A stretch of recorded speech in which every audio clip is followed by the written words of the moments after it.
The forest was so quiet that night, it felt like the world was holding its breath. I'd never heard silence so loud, like it was waiting for something to break it. My name's Ethan, and I've always been drawn to the woods. There's something about the way the trees close in around you, the way the air smells like earth and pine, that makes you feel alive. My girlfriend, Claire, and our friend Marcus were the same way. We'd been hiking and camping together for years, chasing that rush of being out where no one else is, where it's just you and the wild. Last summer, we planned a trip to the Blackwood National Forest, a sprawling stretch of wilderness in the Pacific Northwest. It wasn't a place you'd find on most travel blogs, too remote, too untouched. That's what we loved about it. We set out on a Friday morning, the three of us packed into Marcus's old Jeep, laughing about dumb stuff like whose playlist was worse. The drive was long, winding through back roads that got narrower and rougher the deeper we went. By the time we reached the trailhead, the sun was dipping low, painting the sky in streaks of orange and purple. The air was cool, with that crisp bite you only get in the mountains. We slung our packs on, checked our gear, tents, food, water, a couple of flashlights, and started hiking. The plan was simple: 3 days, 2 nights, following a loop trail that would take us deep into the forest and back. The first few hours were perfect.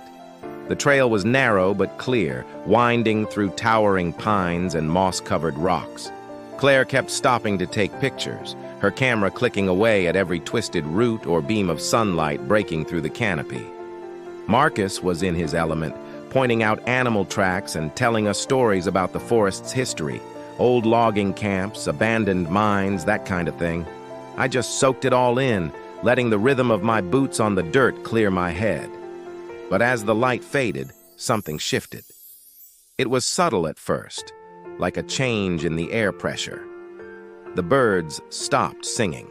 The wind, which had been rustling the leaves, went still. I noticed it because I'd always loved how alive the forest felt, but now it was like the life had been sucked out of it. Claire felt it too. She tucked her camera away and stayed closer to me, her hand brushing mine every few steps.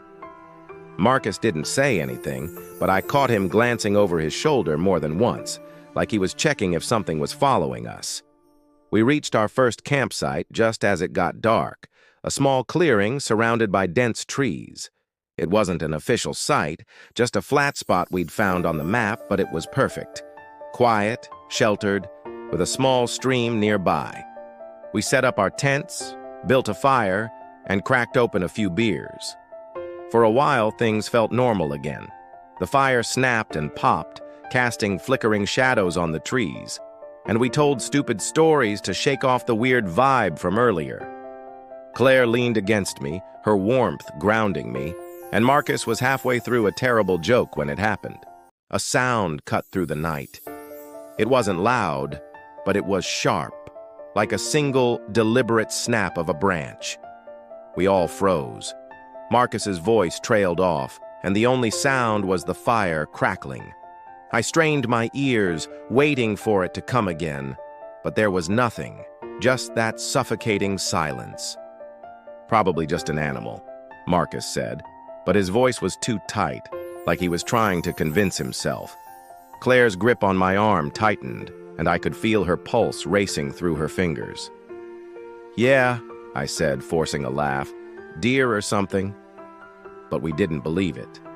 Not really. The snap had been too clean, too purposeful, like someone or something had stepped on a twig and stopped moving the second they realized we'd heard.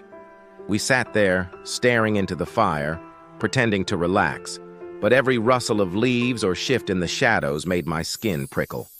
Eventually, we crawled into our tents. Claire and I shared one, while Marcus had his own a few feet away. I zipped the flap shut, double-checking it, and lay down next to Claire. She was quiet, her breathing uneven, and I knew she was as spooked as I was. I wanted to say something reassuring, but my mouth was dry, and my mind kept replaying that snap. I lay there, staring at the tent ceiling, listening to the forest. Or rather, listening to the absence of sound. No crickets, no owls, no wind, just silence, thick and heavy, like it was pressing down on us. I don't know how long I lay there before I heard it again. Another snap, closer this time, maybe 20 feet from the tents. My heart slammed against my ribs, and Claire's hand shot out, grabbing mine. "Did you hear that?" she whispered, her voice barely audible. I nodded, even though she couldn't see me in the dark. "Stay here," I whispered back, reaching for the flashlight.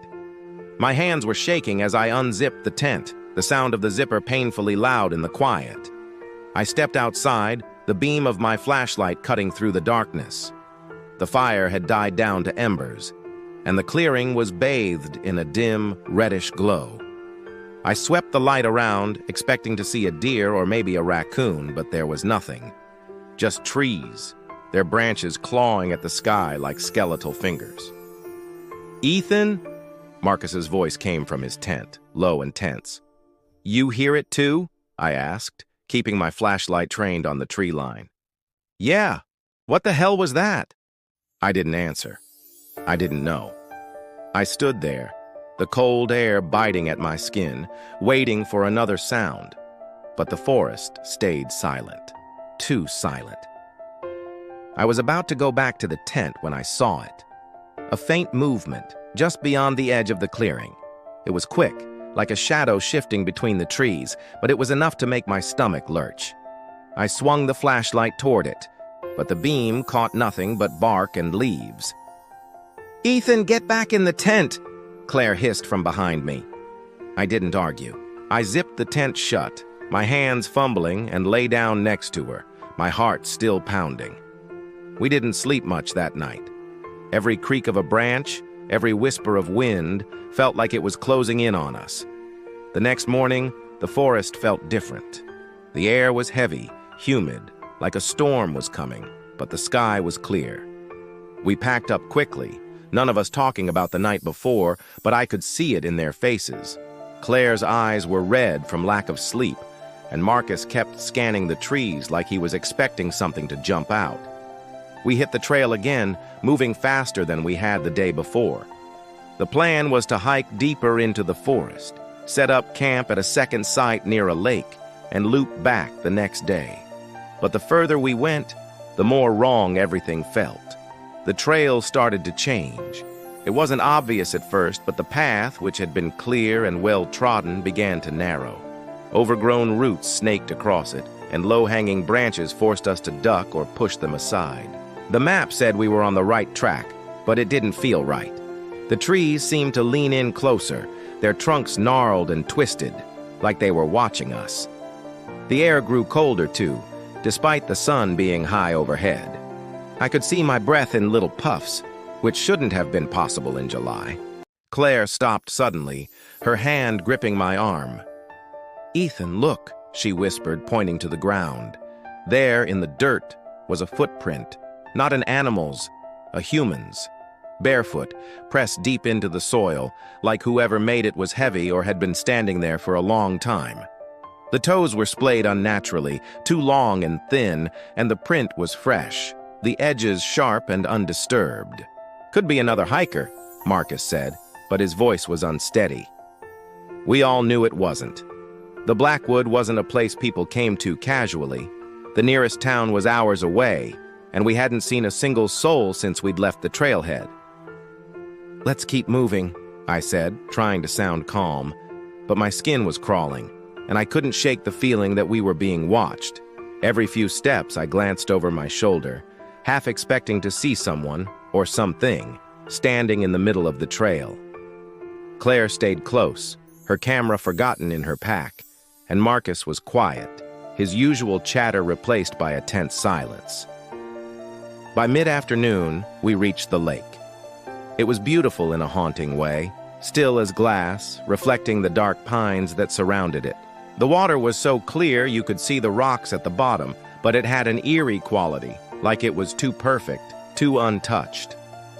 We set up camp near the shore, but none of us felt like lingering by the water. It was like the lake was watching us, its surface unrippled even when a breeze finally stirred the trees. That night things got worse. We built a fire again, bigger this time, as if the light could keep whatever was out there at bay. We ate in silence, the crackle of the flames the only sound. Then, just as the sun disappeared behind the trees, we heard it again, a snap, followed by another, and another. They came in a slow, deliberate rhythm, like footsteps circling the camp. I grabbed my flashlight, my heart racing, and shone it into the darkness. The beam caught nothing but trees, but the sounds didn't stop. They were closer now, just beyond the firelight, moving in a wide arc around us. "Who's there?" Marcus shouted, his voice cracking.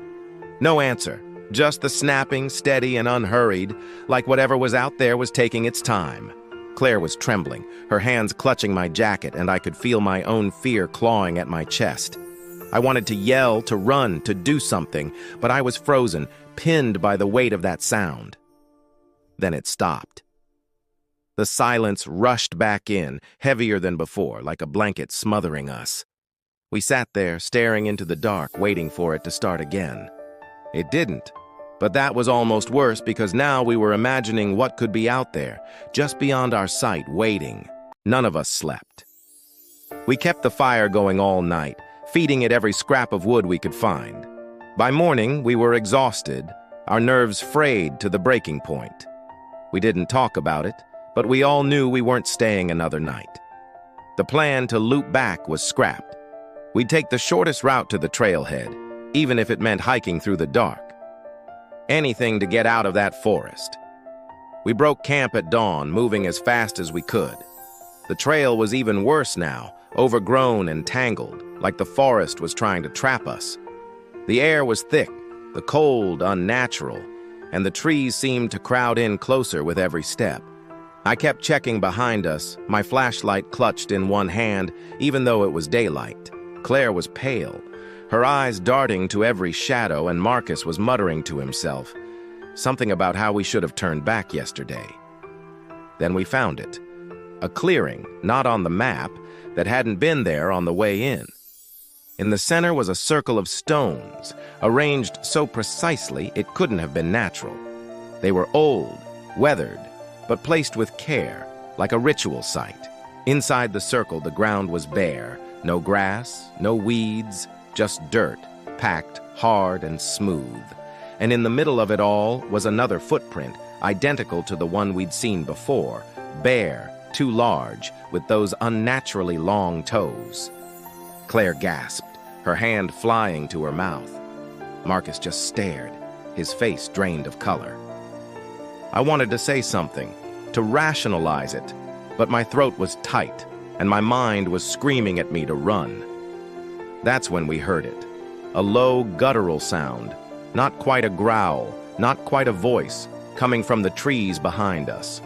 It was deep, resonant, like it was vibrating through the ground, into our bones. We didn't wait to see what it was. We ran, crashing through the underbrush, branches tearing at our clothes. The trail was gone now, swallowed by the forest. But we didn't care.